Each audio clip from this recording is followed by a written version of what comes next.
Thank you. We also look a bit to the north when we look at education as well. We look to the Finnish as well, and of course we have some ideas about what is going to be the future of technology in schools, and I'll try in the next 20 minutes to give you a bit insights at what is going on in the Danish Ministry of Education. My name is Lasse, and I'm part of the Future Classroom Lab in Campus Carlsberg, UCC in Copenhagen. In the early programs, there was a guy called Søren from our ministry who's going to do the talk. I'm not from the ministry and I'm not Søren.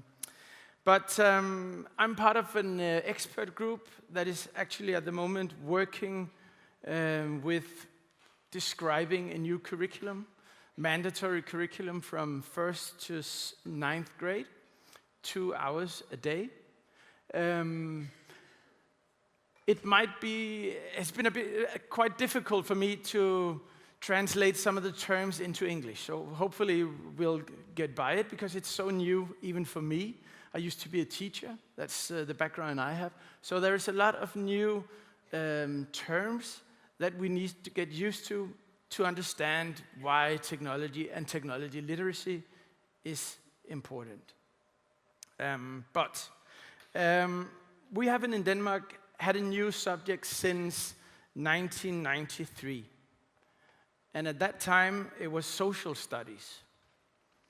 So after maybe 30 years, we're trying to get a new subject. The writing and the development of the curriculum will be finished in late October. And then we have a 3-year period for testing it. And because it's so new, we have guys from our universities, we have from our teacher training programs, unions, teacher unions, and teachers in the field, school leaders, part of the group in describing this new curriculum. And because there are so many different ways of looking into a new subject, we think that it will be wise for us to have a 3-year test period, actually to test it with teachers and children in the field to see, is this really the subject that we need?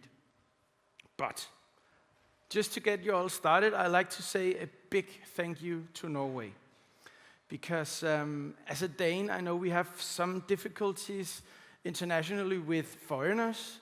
But there is one guy I really like to thank you all so much, because we really owe you. Of course, you got the oil in this card game a couple of years ago, but still, we have Ståle in Copenhagen. I really love you for that. So a big thank you for that. But why do we even need a new curriculum? Do we need a new subject? Do we need to change the different subjects in the Danish curriculum? Or what do we need to do? We have tried for 10, 15 years to integrate ICT in the normal curriculums. Danish, English, math, whatsoever. We have bought tons of technology. iPads, Chromebooks, you know. We have one-to-one solutions in almost every school. We have interactive whiteboards in every classroom. But if you look at the outcome, after 10 or 15 years, nothing has changed.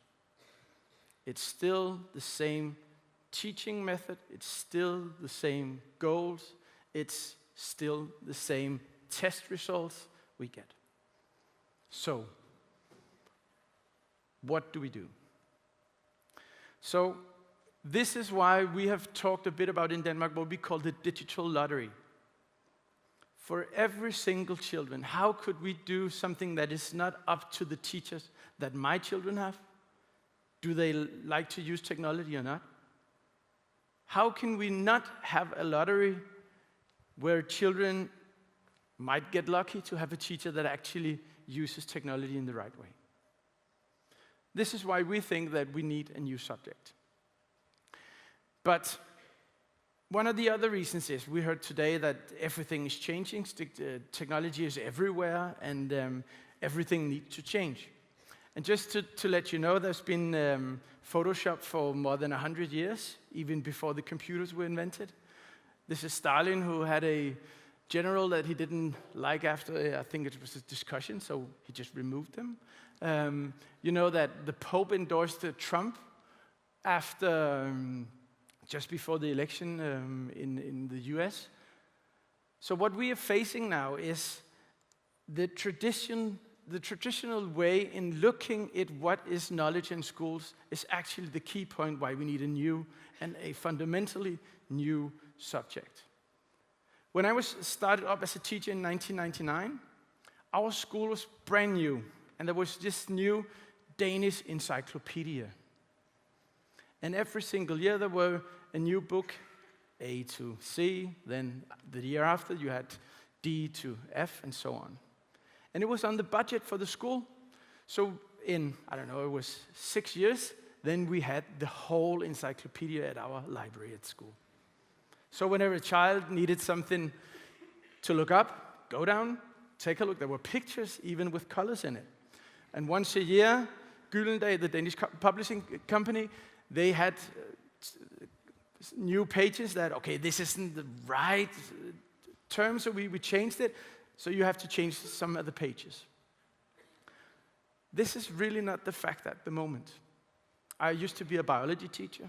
If you Google evolution, in one of the 5 in Denmark, one of the 5 top hits you get is from our science university, but another one could be the Scientology. I'm not saying which one is right, but they are completely different. So, the technology actually changes the subjects we have at the moment. We heard later from the Google guy, he talked a bit about the new Google translation. This is called the Google EarPod. It translates live between 125 languages. You hand them your phone, you have the earpiece, I'll talk to you in Swahili, and it'll say the same in Norwegian in your ear. This changes fundamentally the way we teach foreign languages. It's not that we shouldn't teach foreign languages, but the subject has to be different. But how do we make a new subject that actually guides the teacher to do it differently? This is a picture from, I think it was 134 after Christ, just before they invented the art of printing. The idea was that it was quite crucial for the teacher that the copy he delivered orally to the students was correct. That's why he made tests, so the students could provide him with the right copy of the book. There was only one book at the moment. But today, the book is not only one book.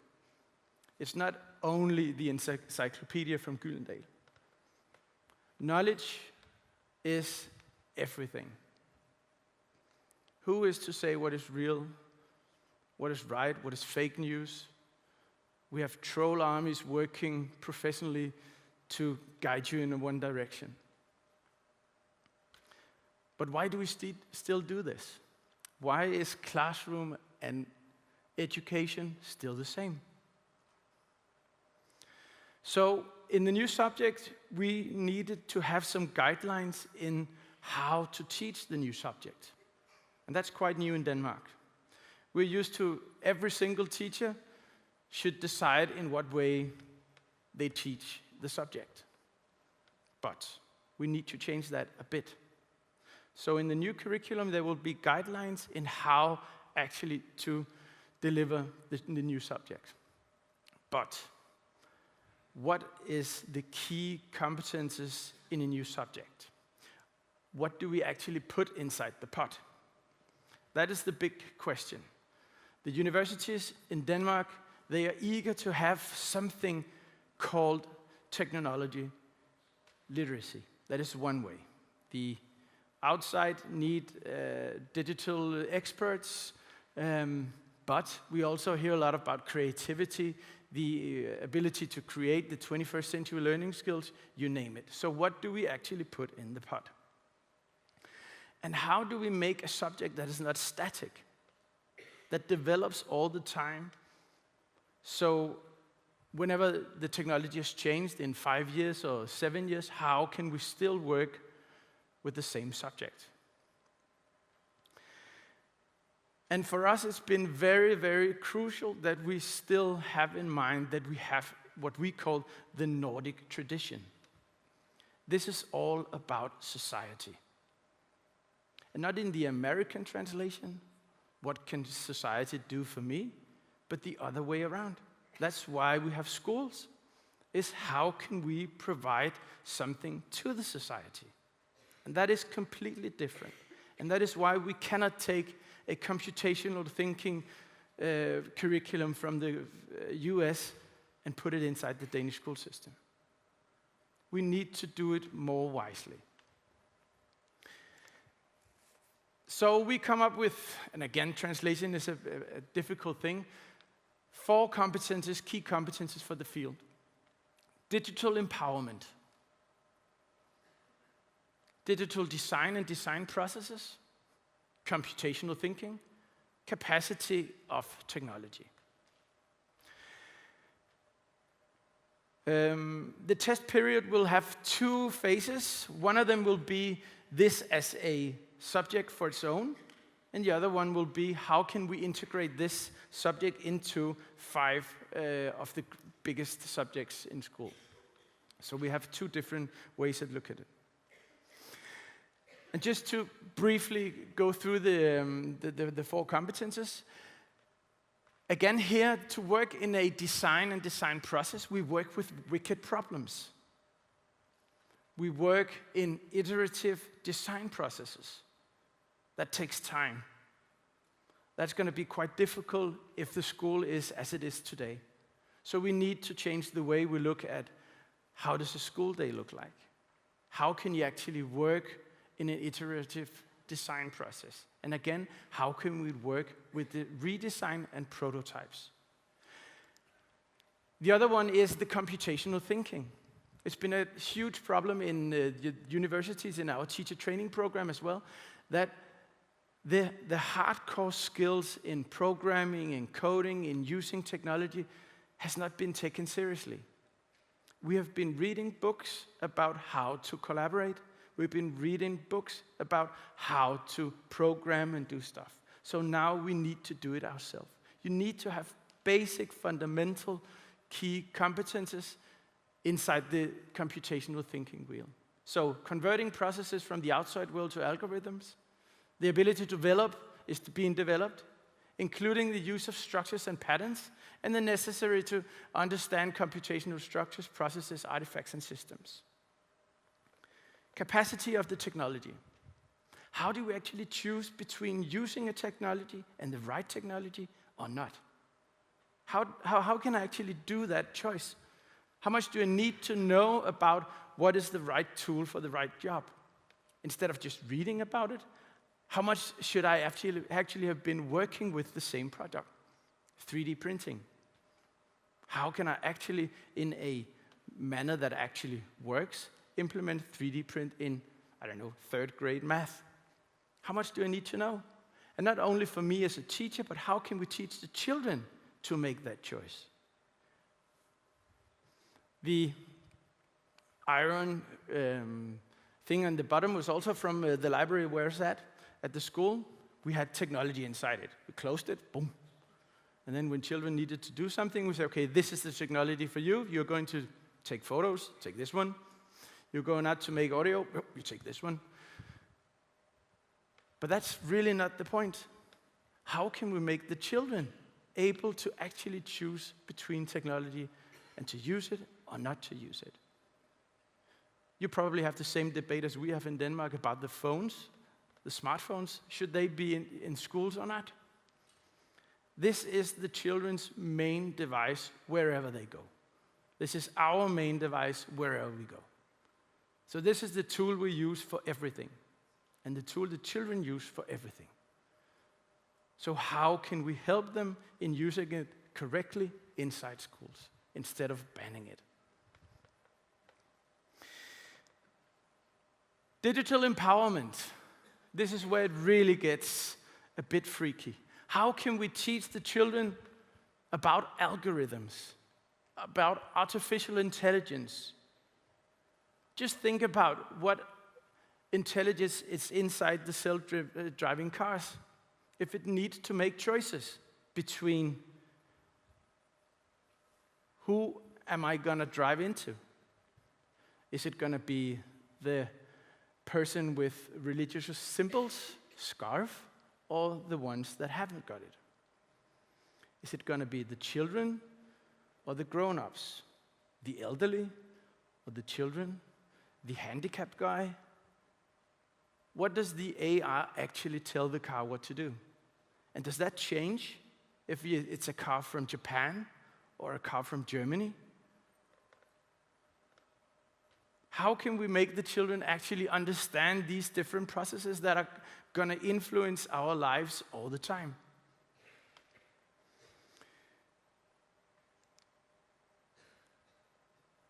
We have what we call a fagformål, the purpose of the whole subject, that actually guides the teacher in why do we need this one.